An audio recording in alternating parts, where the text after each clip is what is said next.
ఉపాధి హామీ పథకాన్ని అమలు చేయాలని మంత్రి సీతక్క కేంద్రానికి విజ్ఞప్తి చేశారు.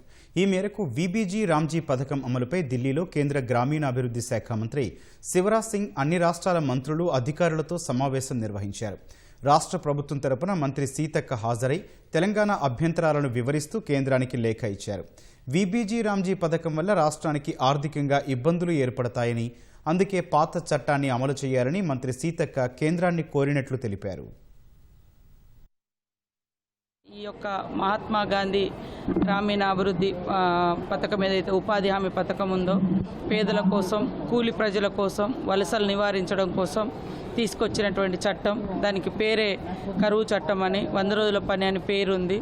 సో ఇప్పుడు ఈ ప్రభుత్వం, బీజేపీ ప్రభుత్వం పేరు మార్చడంతో పాటు జీరామ్జీ చట్టం తీసుకురావడం జరిగింది. మన గవర్నమెంట్ చాలా అంటే ప్రజల కోసం డెవలప్మెంట్ విషయం కావచ్చు, లేదా సంక్షేమం విషయంలో, వెల్ఫేర్లో కూడా చాలా స్కీమ్స్ గవర్నమెంట్ ఫ్రీగా పబ్లిక్ ఇస్తున్నటువంటి క్రమంలో ఇట్లా సెంట్రల్ కూడా ఈ రకంగా దాదాపు 50% లాగా తీసుకురావడంతో అవి బర్డన్గా మిగిలిపోతున్నాయి.